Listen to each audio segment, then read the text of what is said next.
The nurses kept assuring us that it was like normal, like preemies sometimes fail the newborn hearing screening. And so we were hopeful that that was all that it was, but they did an ABR and we found out she had profound bilateral hearing loss.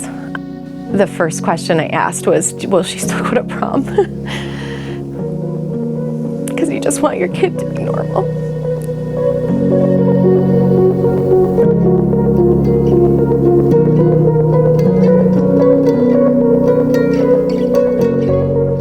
So we found out Evie was deaf on the last day of being in the NICU, which was an interesting challenge, having been in the hospital for over 90 days of hospitalization between the twins and Lindsay being on bed rest. I had actually stayed home when she had the test because we were that confident, I was that confident that she would actually come back and she'd be fine. So I got the call from my mother-in-law, followed by a conversation with my wife. Lindsay was throwing a lot of big words at me like cochlear implant and ABR, and I didn't hear any of it because all I heard was she was deaf.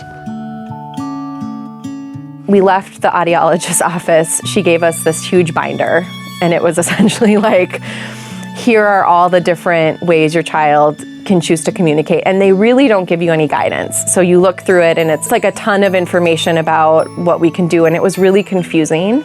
You know, you don't have 5 years to make a decision. You have to make a decision in 6 months. At the same time, you're trying to think about all the blocking and tackling, so to speak, that goes into having newborns. Throughout this whole process, I was sharing with my good friend that this was a possibility for Evie. She shared that her nephew had cochlear implants and he was doing great, and he goes to the school called Northern Voices. I'll put you in contact with his mom and it'll be okay. And my first reaction honestly was like, well, I don't want her to go to a special school. Like I just want her to be normal. I wanted it a fix, and I thought, can't we just put cochlear implants in her and then we're done. It's fixed, it's fine. She'll be hearing normally. Probably a couple of days of that, we toured Northern Voices, and it was, I think, the first time that Justin and I felt like things were gonna be okay.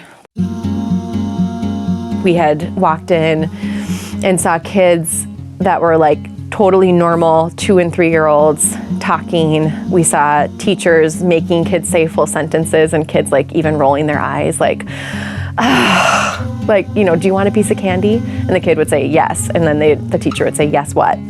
Like, yes, I want a piece of candy. And then, we were very in the dark on what needed to happen, how it was going to happen, and just the logistics of it all. Like, what does this really mean? Having a daughter who has normal hearing, how do we, intersect with her and make sure she gets what she needs at the same time, making sure Evie gets what she needs. They were so confident that she would just mainstream into kindergarten. It was a balancing effect for people who were extremely stressed out and overly tired from having two infants.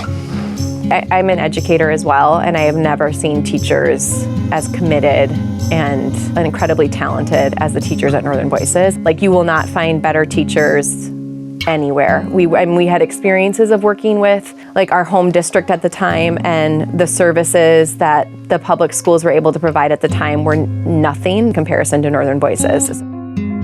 Evie loves talking, but she will love it so much that she would hit these stumbling blocks of going too fast or doing things that could be confusing to the normal hearing person, and the teachers knew exactly what to do to get her over that hump.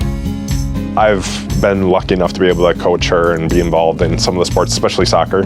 The first day we showed up and one of the kids looked at her and in just a normal, non-malicious, just inquisitive way that kids ask questions. It's like, what are those things on your ears? And she just looked at them. Those are my implants. They help me hear.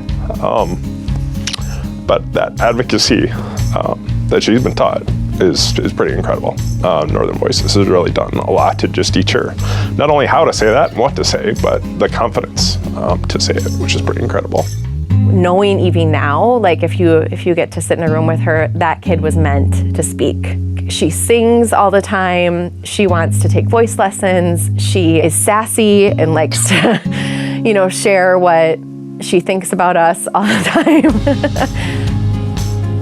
I think because of Northern Voices, we believe that she can do anything that she wants to do.